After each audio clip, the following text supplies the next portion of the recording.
Welcome to the Inside Track on Real Estate with the Decker team. I'm Ken Decker. And I'm Yetta Decker. And together, with a few others, we make the Decker team. Today we're going to be talking about preparing your home for marketing purposes. Because how you live in your home is not the way that you would market it for sale. Would that be right? Yeah, that would be right. You probably wouldn't attract the buyer the same way as you will if you make it as optimally prepared and beautiful as you could. Mm-hmm. And today we have a question from one of our listeners, and it says, it's actually from Sean and Elaine, and it says, we have beautiful rugs in the living room, stairs, and upstairs. Only thing is, they're burgundy. Do we replace them?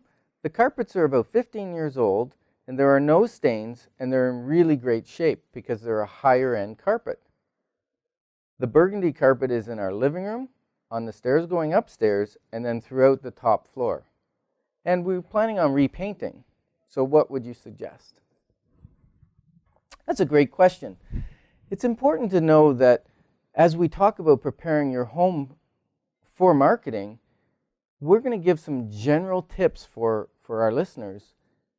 There's an old saying that says that prescription without diagnosis is malpractice. And so we're going to give out some prescription for preparing your home for marketing today. And yet, if you really want to sell your home for top dollar, I would highly recommend that you call us in and we'll have our marketing team prepare your home to get top dollar. So back to the carpet question, Yetta. Yeah, as far as the carpet goes, it really is somewhat dependent on the price range the home is in, where it's located, and what is expected in that general area. So even a general answer still has some caveats around it. So in general, I would suggest that in the main living areas, you're going to probably want to put a hardwood in, or something that is conducive to the majority of taste today. Burgundy carpet, although it's in great shape, and I've certainly had dark green in the past, which has been in great shape, and other colors too, ideally you don't want that to be part of your first impression. Probably much less of a concern in the bedroom area. Do you agree with that, Ken? Absolutely. I was going to suggest hardwood as well. We've watched a lot of people walk into a home and their eyes light up when they see that gleaming hardwood, and whether it's a dark hardwood or a light hardwood, there's some different variations. And again, I would check with us to see what's in right now, and something that's going to be maybe classic and stay in rather than get something that's trendy that maybe you decide you don't sell your house, or the next person can't live with it for a long period of time because it's too trendy. Right, and some of the trendy things would be potentially the bleached oaks and the bleached, the gray stain and the colors that were out probably late 90s or in the earlier 90s as well. And those were more trendy in nature. The medium oaks, although they may not be spectacular in meaning they're the current trend, they're always okay. They're always appealing. They always sort of do the trick. So the darker hardwoods today seem to be what is a little more desirable, and then yet lots of the new homes also have light in it. So it seems to be either extreme, the medium's less used currently, and yet if you have a home that has medium hardwood, it still would be desirable today. It wouldn't be a turn-off by any stretch of the imagination. Now, I noticed you said hardwood and not laminate. Right. Now, laminate has its uses. And certainly in a lower level, in a basement, laminate may be a really good choice. There's a caution around laminate in that a lot of it is really inexpensive, which is why we use it. It's easy to install, which is the other reason we use it. Pretty much anybody can install it. The challenge with it is it may not hold up very well. Recently, and I'll share a story, we had a client connect with us, and they had, prior to connecting with us, they had already connected with a handyman who had sold them the merits of laminate on their main level as you first came in, rather than hardwood, because it was easier for him to install and it would save them a little bit of money. The unfortunate reality is by the time I came to meet them, the laminate had just been installed and it was already showing signs of wear. It was already buckling a little bit. It was a lower end laminate, so it was already, the spacing was already showing up between the boards. And unfortunately, when we started showings, the majority of people said it's a shame they have that old laminate in the house.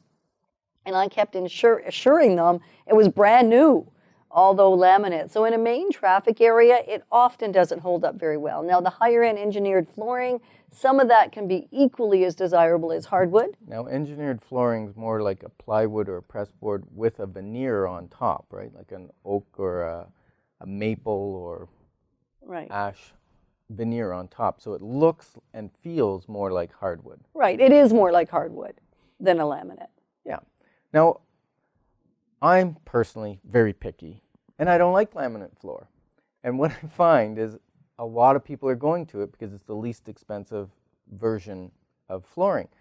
And just 2 days ago, I was showing a buyer around, and every home he went in didn't really like it. And I would say every one of them had laminate flooring in to the very last one. And the last one had real hardwood flooring. He says, I love this house. Unfortunately, it was in the wrong location, so we didn't buy it. We're still looking.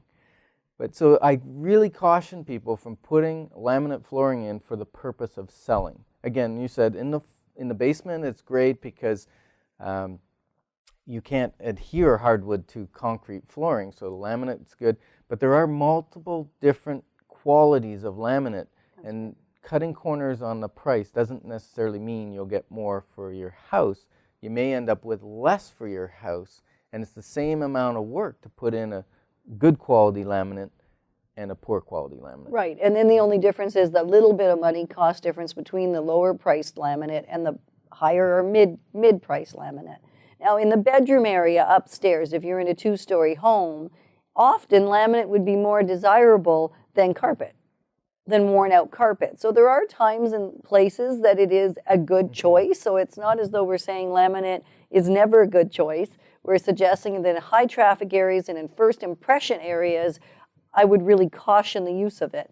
Now, we'll go back into not being so, or being a little more general again, or a little less maybe, and that is maybe in a lower price property. If I was looking at a $150,000 property, it may be a whole lot. The nicest thing that I'm going to see in any of the houses is laminate versus worn out old gray or brown, or worse yet, an orange shag, which we still occasionally see, or a purple shag. If you can find a $150,000 house. Well, it depends on where you're looking, doesn't it, Ken? Yes, it does. So back to this burgundy carpet question. Now we have burgundy carpet going up the stairs. So we've replaced hardwood on the main level to get that first impression, because people buy in the first 30 seconds that they enter a home. And so now we've got the stairs. That's probably, we haven't been to the home, but probably those stairs are viewable right when you come in from the foyer. So we might suggest a nice neutral color carpet or a textured carpet, something of that nature, something that's durable for the stairs. And then would we change the bedrooms, or might we leave those burgundy? I would suggest in relation to changing the bedrooms, it really is dependent on what price range the home is in. If it's a home that is probably $500,000 to $800,000 or $1 million, I would say the burgundy carpets would have to go. If it's a home that's in the $200,000 to $300,000 price range, a more modest home, then I would suggest that the burgundy carpets in the bedrooms could remain. Mm-hmm. Okay. As a matter of fact, a couple of weeks ago, I put a property on for sale in Barrhaven. It was a townhouse and a lovely unit, oversized compared to most townhouses now. He had put in very high quality carpet when he first bought, but it had stains all over the place, and he had just steam cleaned it. And I went in and I said, you know what, we got to change this. This house was vacant. We needed to sell it fairly quickly. So we changed all the carpet, painted the home throughout, and then we staged it. You mean we prepared the home for market? Yes, we prepared it for market. And when I say staging, I mean we brought in furniture because it was totally vacant. We brought in a couch and chairs and a bedroom suite, and we brought in nice paintings, large size paintings. Because one of the things we find is we go into homes and people have a lot of small pieces and multiple on the wall, and those pieces tend to get it's kind of a cluttered feel to the home. And for marketing purposes, one big piece is a better eye catcher and takes your eye off maybe some of the little defects in the home or something like that, and just brings a real coziness to it. So after doing that, we actually sold it in the first week. Did. Yes, we did. And they were pleased. Very pleased. Now, what about area carpets, Yetta? A lot of people have the beautiful Persian rugs and Asian rugs that, or even now they've come out with these shag rugs, which are, you know, like back in the 70s where we had shag rug everywhere. Now we have shag rug area carpets, and they're putting them down on hardwood because it's comfortable and it's a nice place to have a table or a chair or like a living room suite.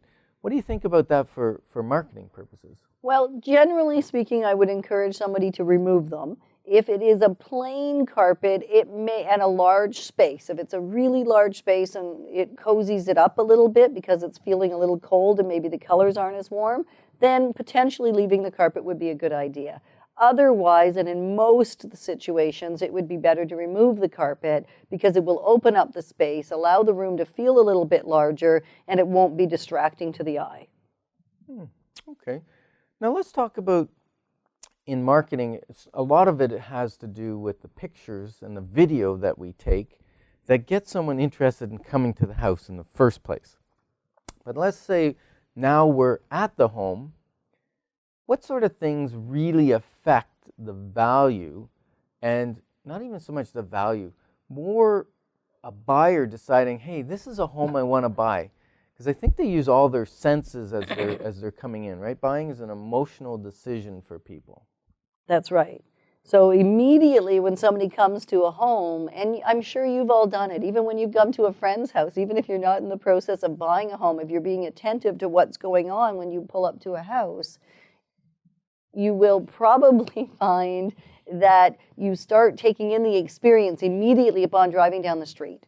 And then as you drive in the driveway, you already are simulating and assessing, even though maybe you're not intentionally doing it, you are doing it. And so by the time you get to the front door, you've already made a pretty definite decision around the house, or you're beginning to formulate that decision. By the time the front door gets opened and you're standing in the front foyer, generally speaking, somebody's probably made a 75 to 80% of their buying decision already standing right there. And I'm sure many of you that are listening to us today have experienced that very thing. You've gotten in the front door and you've looked at your realtor and she says, okay, time to go. And you go, yep, that's right. And you haven't even seen the house yet. And that's simply because the smell may not be appealing. So smell is really important. What are we feeling and experiencing with all our senses? And then aesthetically, what are we seeing? What would you add to that, Ken? Well, I think temperature is important. If the weather outside is hot, you want the temperature inside cool and comfortable, not freezing cold. Likewise, if it's cold outside, you want it warm inside. You want to be about 70, 72 degrees inside. Sometimes we go into vacant homes or homes where no one is home. And actually, I had a case where a lovely lady, we were buying a home, and we went into a very recently built home. It was only about 4 years old, and the temperature was set at about 62 degrees, and it was in the wintertime, and it was because that property was vacant and they wanted to save on heating costs. Well, we got in, we looked around.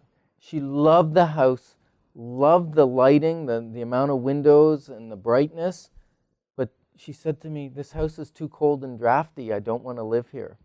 And it's simply because the thermostat was set too low.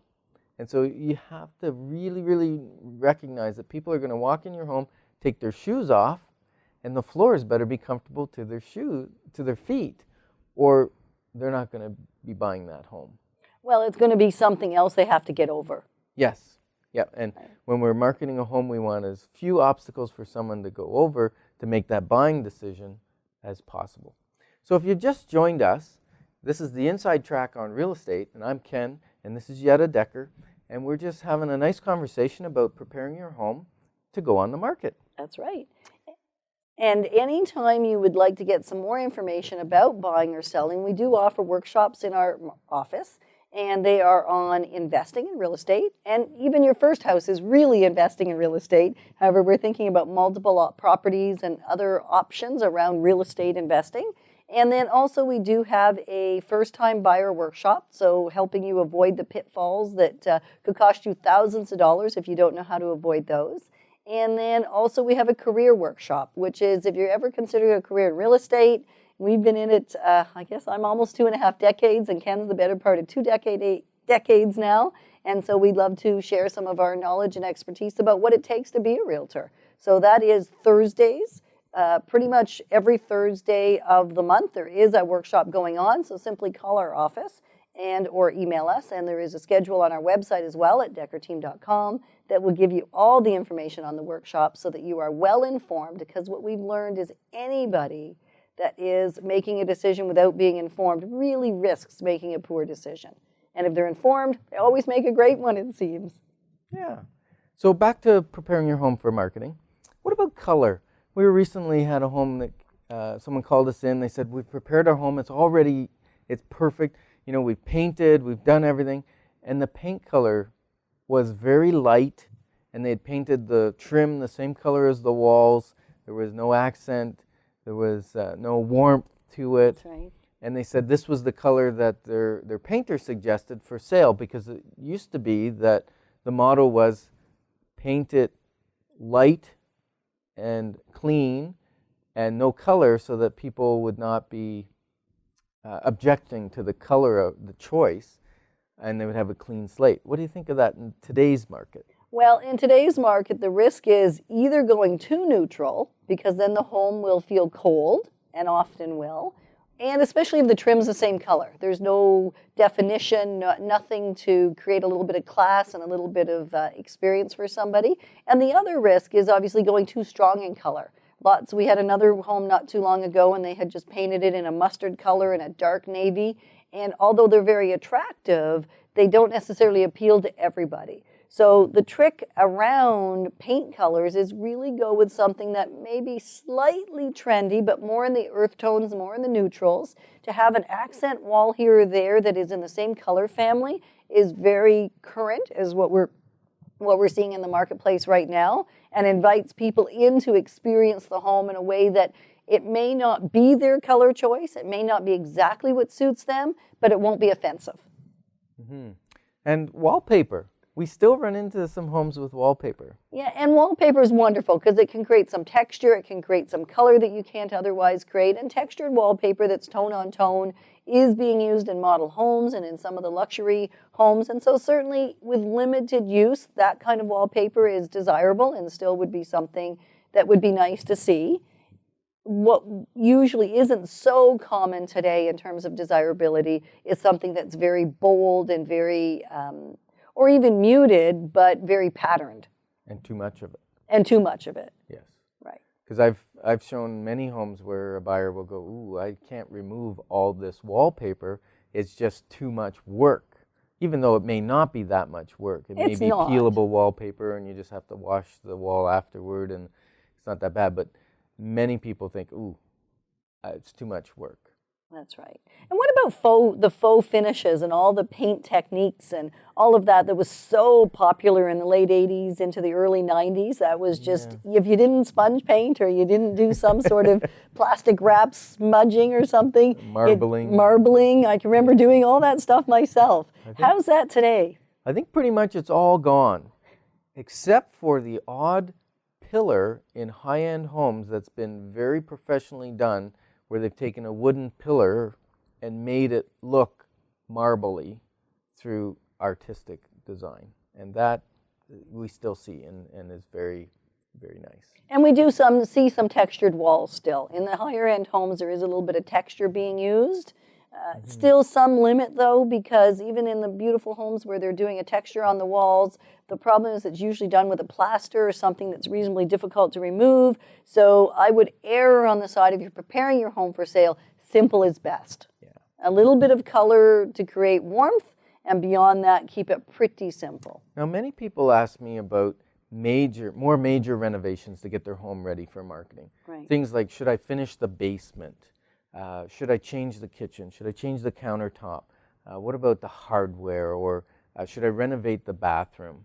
And what I've found is that basements, typically, if you're going to do a basement, do it for yourself and do it well. Because if you do it, you can do it inexpensively, but you can still do it well. If you're not handy at putting something together, maybe hire someone to put it together, because you actually hurt yourself when you go to resell, because the buyers come in, they go, oh, we have to tear all this out and start over, as opposed to going, oh, look, it's very nice, or maybe I just need to change a color or a paint or something. And so that really affects. The other thing is the appraisers, the Canadian Appraisal Association, says that if you put $20,000 into your basement, expect to get about $10,000 back on resale, so about 50%. Now, if you're very handy and you can do everything yourself, then you're probably going to do the renovation at about 50% of the cost of having another company come in and do it. So you may break even doing the basement, but don't do it just to make money, because you won't make money on that, right? Well, would you not say, though, Ken, that the exception to that might be in an area where pretty much all the homes have finished basements, and mine doesn't, and they're of the age and vintage and maybe size that would have somebody, a buyer, expecting that would have a finished basement? Absolutely. It makes it more saleable. Okay. And will help you compete in the market, but doesn't necessarily mean you're going to make all your money back. You might make it back if you've done the work yourself, but it will make your house maybe sell faster, and maybe just sell, period, and not sit there and not sell. But don't expect to make, you put in $10,000 in a basement, expect to get $20,000 back. I wouldn't expect that. I wouldn't generally expect that either. No. That's certainly been the experience of our buyers and our sellers over the years, hasn't it, Ken? Yes. Now, I remember a case, we had a lovely home come on the market in Hunt Club, and right before they went on, we said, you know what, if you want to get the price you want, you're going to be competing against houses that have these features. And so one of the things we did was have them remove their countertop, put granite countertops in, put beautiful backsplash in, and just get the kitchen, because that particular kitchen overlooked a sunroom which had a cathedral ceiling and really set off the home, and it was a big selling feature. And I think we had multiple offers, and we actually got the highest price that model had ever sold for. That's right. In Hunt Club, because we moved it up into that next category. Yeah, sometimes just making a minor adjustment or change or renovation or improvement that isn't necessarily happening in all the homes in the area will give you the upper edge. And as we're moving into a market that is probably a little more of a buyer's market in general, it does, specific areas are still very much a seller's market. It's always transitioning, and it really is a micro market in Ottawa, so it's always good to get the professional input from somebody like us to know what kind of market you're in. However, in a buyer's market, it becomes more important to do something that makes your house one of the few that's actually selling. Yeah. Now let's just switch gears for just a second, and let's talk about safety a little bit, because that's part of preparing your home for marketing and for showing, because you're going to have strangers that are going to come into the house, right? Right. And so the obvious is put your jewelry away and don't leave things sitting out, don't leave cash sitting on the counter or that kind of thing. But some of the things that people don't generally think about is maybe leaving an iPad or an iTouch or something small that's electronic that someone can just slip in a pocket very easily. And the other thing that really is a surprise is prescription drugs. Because quite often people keep their prescriptions in the bathroom vanity. Someone will say, can I borrow the bathroom for a second? Or you're having an open house and they go in the bathroom. They quickly open your vanity, take your prescription drugs, and those can sell on the street sometimes for quite a bit of money.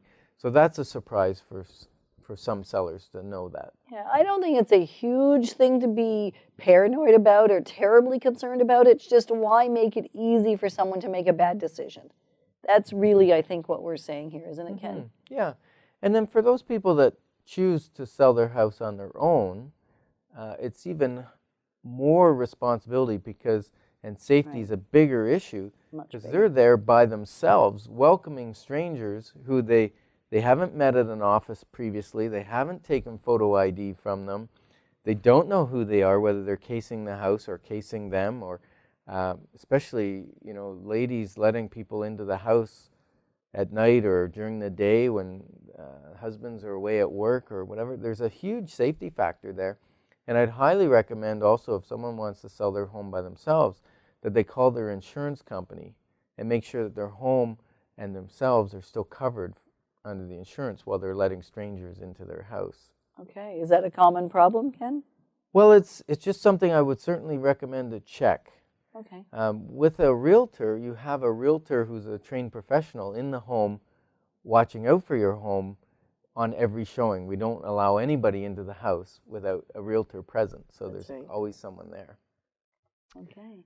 Now, in relation to lighting, something we haven't talked about today, there's so much more that we'd like to chat with you about. Pet odors, colors, lighting. It's just complementing accessories, so many different things. So we're probably going to have to cover this on a couple more shows, or at least one other show. So at this point, we're thanking you very much for joining us today. It's been a pleasure to chat with you about what it takes to prepare your home for sale. And it is much more about making it aesthetically pleasing. The curb appeal is very important. We didn't really chat a whole lot about that either in terms of trimming up edges of driveways and dark top on your pavement, those kinds of things. Any parting words before we say bye for now? I think the most important thing is get a professional in. If you're unsure, get us in ahead of time. Let us help you with paint color selection, carpet, flooring selection. Even we have great contacts in the business to get great value on your renovation projects. So use us as a resource.